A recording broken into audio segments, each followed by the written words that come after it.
Assalamualaikum warahmatullahi wabarakatuh. Perkenalkan nama saya Kamilia Rizjana dengan NIM akhir 1058 dari kelas PWA. Pada kesempatan kali ini saya akan mendemokan hasil pekerjaan saya pada proyek website yang saya buat untuk UTS praktikum pada mata kuliah ini. Nah, proyek yang saya buat itu website sistem kantin bernama Getin, yang mana saya menggunakan Laravel dengan menerapkan konsep MVC juga. Namun karena di sini kita nggak connect ke database, jadi yang digunakan itu view sama controller. Kemudian saya juga menggunakan Blade, menggunakan Tailwind CSS, dan juga ada Alpine JS juga. Mungkin kita langsung lanjut ke demonya saja. Kita buka terminalnya dulu, pakai kontrol di sini. Kemudian kita ketikkan php artisan serve, kemudian di enter. Nah, di sini kita akses linknya dengan tekan tombol kontrol sama kita klik dengan kursor seperti ini. Nah, di sini muncul ke bagian utama, halaman utamanya, yaitu login. Nah, di sini sudah ada navigasi bar, kemudian ada konten dan juga ada footer di bawahnya. Yang mana bagian ini juga sudah responsif, jadi kalau kita tarik lebarnya, dia itu bakal menyesuaikan. Dan kalau diperhatikan, ketika modenya itu menjadi mobile, jadi ukuran mobile, di navigasi linknya itu bakal hilang dan digantikan sama icon garis 3 di samping ini. Tuh. Nah, sesuai sama navigasi yang saya buat di sini, bar. Jadi nanti eh, bagian yang ini itu bakal muncul ketika dia itu bukan mobile gitu. Jadi ketika dia di atas mobile, ukurannya di atas mobile seperti tablet dan desktop, dia itu akan hidden atau disembunyikan. Dan kalau kita klik bagian ini, nanti akan muncul drop down dari navigasi link yang kita sembunyikan gitu. Nah, di bagian tombol ini kita nerapin Alpine.js dengan add click open gitu. Yang ini juga bisa diakses seperti navigasi yang biasanya gitu. Kemudian untuk footernya juga sudah responsif, jadi kalau kita tarik ke mode desktop, dia bakal berada di satu baris yang sama. Kemudian kalau ada di bagian atau ukuran tablet, dia tuh bakal yang navigasi sama kontak ini bakal bersebelahan dan yang bagian getin itu akan ada di atasnya. Selanjutnya, kalau nanti ukurannya itu mobile, dia tuh bakal satu kolom seperti ini gitu. Kemudian di bagian login, kalau kita perhatikan di kodenya, di sini ada extend layout.app sama section content. Nah, isi dari formnya itu, form loginnya yang ada di sini, itu yang bagian div ke bawah. Jadi yang ada di dalam sectionnya. Sedangkan yang bagian navigasi bar dan juga footer itu ada di dalam layout.app. Jadi layout.app ini bekerja sebagai template dari em, bagian-bagian di page yang kita buat gitu. Nah, kalau kita lihat di kodenya, si app.php ini dia tuh udah ada doctype HTML. Kemudian di sini ada include component.navbar sama include component.footer. Jadi di setiap page yang kita buat itu nggak perlu pakai doctype HTML lagi karena dia tuh udah include di bagian si layout.app-nya gitu. Dan di setiap page-nya itu nanti sudah ada komponen navigasi bar sama footer karena di sini sudah di-include di dalam layout-nya gitu. Kemudian di sini ada add yield content, di mana yield content-nya ini dipakai sebagai bagian untuk menyimpan konten yang ada. Jadi setiap section konten yang kita buat itu isinya itu bakal di ditaruh di bagian field content ini. Makanya nanti kontennya itu ada di tengah-tengah antara navbar sama footernya gitu. Jadi setiap page itu menerapkan layout.app dengan extend dan bagian section kontennya itu bakal dikirimkan ke dalam layoutnya gitu. Kemudian di login ini dia tuh bakal menampilkan error kalau kita nggak memasukkan antara username sama passwordnya atau bahkan keduanya. Kita bisa coba dengan mengklik button login. Nah, nanti bakal muncul error seperti ini. Username wajib diisi karena kita masih belum memasukkan username-nya ya. Nah, bagian ini itu muncul di bagian page controller. Kalau kita lihat di form, dia itu memanggil login dengan metode post. Kita bisa lihat di web.php, di mana itu adalah roots-nya. Nah, di bagian post login, nanti bakal memanggil page controller yang metodenya itu bernama proses login. Nah, kalau kita lihat page controller di bagian login, dia tuh bakal menerima request berupa input username sama password. Yang mana diterima dari kolom inputan yang di sini, yang di form login itu. Nanti yang kita inputkan di form login akan dimasukkan ke variabel $username dan yang kita masukkan ke password itu bakal masuk ke $password. Nah, apabila ada bagian yang kosong, misalnya seperti di username, tadi kan kita kosongin, nanti bakal kembali dengan error dan juga teks errornya apa gitu. Jadi nanti kalau kita kosongin username-nya seperti barusan, itu akhirnya muncul error berupa username wajib diisi gitu. Begitu pula dengan passwordnya, kalau misalnya kita isi password, maksudnya isi username tapi passwordnya dikosongin, nanti bakal muncul error password wajib diisi begitu. Jadi sesuai sama bagian validasinya. Nah, apabila kita masukin kedua username sama passwordnya, nanti baru akan menyimpan session berupa username. Jadi username yang kita masukkan itu bakal disimpan ke session dengan nama username ini gitu. Selanjutnya nanti bakal diarahkan ke bagian dashboard. Mungkin di sini kita bisa isi dulu username sama passwordnya. Nah, untuk username sama passwordnya ini validasinya hanya kosong atau tidak kosong aja. Jadi kalau misalkan kita isi sembarang itu aman-aman saja. Misalnya di sini saya isi namanya Kamel, username-nya. Kemudian buat passwordnya bebas aja. Dan di sini kita klik button login. Nah, akhirnya kita bakal diarahkan ke dashboard sesuai sama metode yang ada di sini. Nah, sambil kita di sini mungkin lihat kode dari dashboardnya, bagian sini. Nah, di sini ada session username. Jadi itu nanti dia bakal memanggil session username yang tersimpan. Nah, tadi yang kita masukkan itu kan Kamel di bagian username. Nah, nanti bagian yang kita masukkan itu, yang kita inputkan di form login akan disimpan di session. Kemudian ketika sessionnya kita panggil lagi dengan kata kunci username, maka nanti akan ditampilkan sesuai yang kita inputkan di form login seperti ini. Jadi akan muncul username-nya Kamel gitu. Kemudian selain itu di form selain itu di bagian login, selain itu di bagian dashboard ini ada beberapa card yang saya buat, ada card hero-nya, kemudian ini ada statistik dan juga ada shortcut. Nah, shortcut ini kalau kita lihat di kodenya, dia tuh akan mengarahkan ke bagian-bagian tertentu.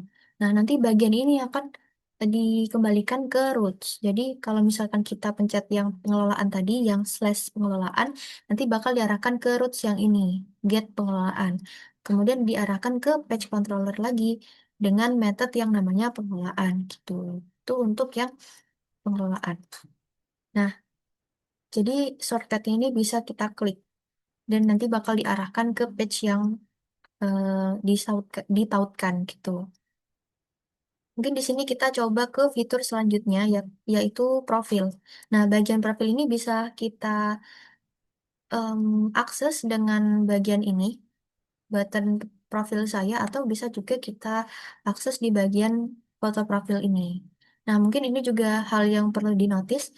Tadi navbarnya itu cuman ada icon sama garis tiganya aja, tapi kemudian setelah kita masuk, ada muncul foto profil di kanan. Nah, kalau kita perhatikan di bagian navbar, di sini ada foto profilnya dengan pakai if session. Jadi si navbar ini juga mengakses sessionnya. Nah, jadi selama kita punya session username, selama si sessionnya ini menyimpan data username, maka si profilnya ini bakal muncul gitu. Nah, jadi kalau dia nggak menyimpan nama username-nya, nanti bakal isinya tuh cuman icon sama garis tiga aja seperti ini. Nah, ini bisa kita klik, nanti tuh bakal diarahkan ke slash profil.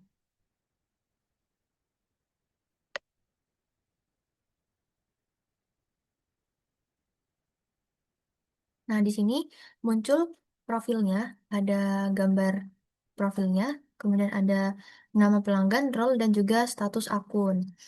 Nah, buat nama pelanggannya di sini tuh dia sama seperti di dashboard tadi, jadi meneruskan sessionnya, session username. Dia itu memanggil username yang kita simpan di session. Kalau kita lihat di bagian web dulu ya, di web.php, di roots-nya, tadi kan dia itu memanggil profil. Nah, ketika kita panggil profil, dia itu akan ke page controller, kemudian mencari method profil ini. Coba kita lihat page controllernya yang namanya profil. Nah, di bagian sini, dia tuh pertama-tama ada validasi dulu. Jadi, kalau kita nggak login tadi, itu kita nggak bisa mengakses profil. Jadi, profil, fitur profil ini hanya diakses setelah kita login. Karena kalau kita nggak login, sessionnya itu nggak akan punya username gitu. Jadi, selama username-nya ini tersimpan di session, maka kita bisa membuka si profil ini gitu. Nah, kemudian di sini kalau kita punya session, nanti kita bakal diarahin ke view profil. View profilnya di bagian sini. Nah, di mana yang tadi aku maksud meneruskan sessionnya itu, dia munculnya di bagian sini. Jadi session username-nya dipanggil di bagian bawahnya pelanggan, gitu, nama pelanggan. Selanjutnya di sini juga ada fitur logout, ada tombol logout. Kalau kita lihat dari kodenya, dia itu nanti bakal ke roots bernama logout, bakal melakukan get data. Nah, kalau kita lihat di logout itu nanti bakal manggil method logout di page controller. Kita balik lagi ke page controllernya. Di sini logout itu bakal menghapus session. Jadi, session yang awalnya kita simpan username itu, nanti username-nya bakal dilupakan dari sessionnya. Sehingga nanti session udah nggak menyimpan username dan nanti kita akan diarahin ke loginnya lagi, ke fitur pertamanya tadi, ke bagian utama. Mungkin kita coba di sini, logout. Nah, karena di sini session itu udah nggak menyimpan username lagi, jadi bagian profilnya di sini tadi udah nggak ditampilkan lagi karena untuk menampilkan profil itu wajib menyimpan session berupa username gitu. Nah, selanjutnya kalau kita mau melihat fitur lain dari bagian ini, kita bakal ditolak, bakal dikembalikan ke login karena setiap fiturnya itu bakal ngecek validasi apakah sessionnya itu menyimpan username atau enggak. Seperti bagian yang ini, kemudian yang pengelolaan juga ada validasinya, bagian dashboard juga. Jadi kita nggak bisa langsung mengakses bagian-bagian lainnya. Jadi harus login terlebih dahulu. Mungkin di sini aku bakal login dengan nama yang berbeda.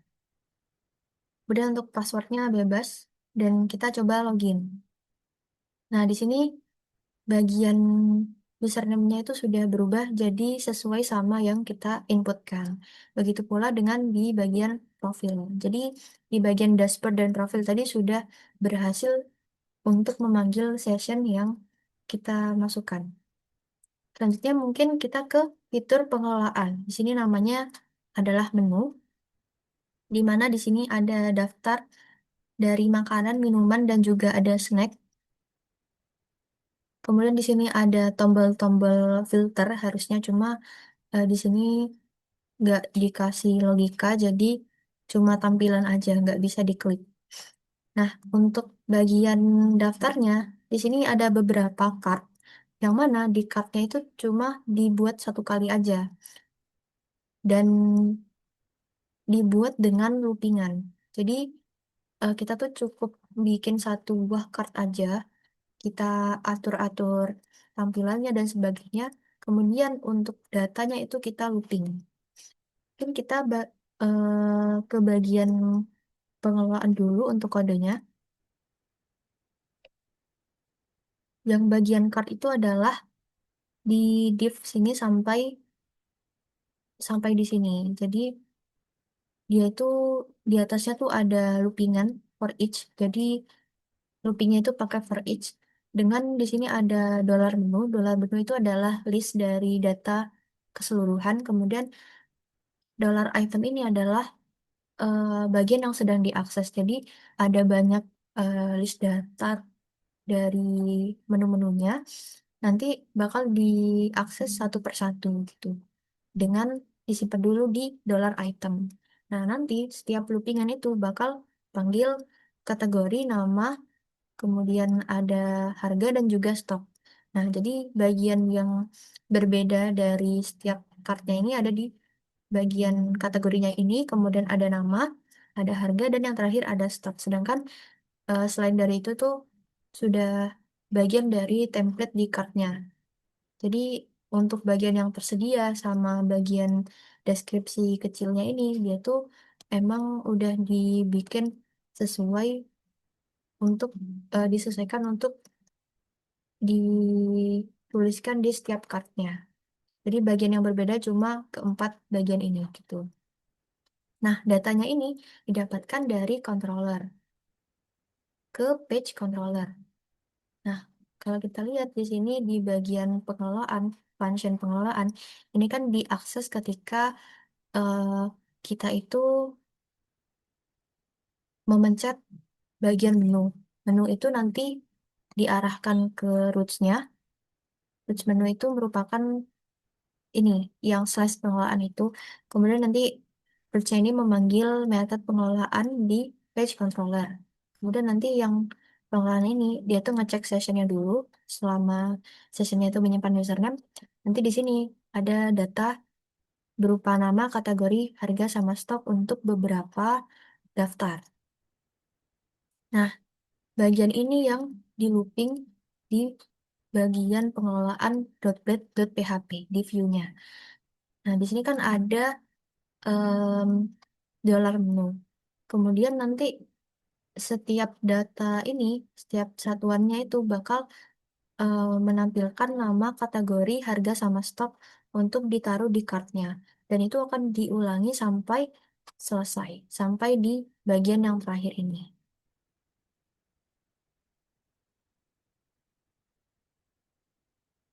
Kemudian mungkin kita ke bagian fitur yang terakhir, yaitu fitur info kantin, atau di sini di navigasi linknya itu adalah tentang.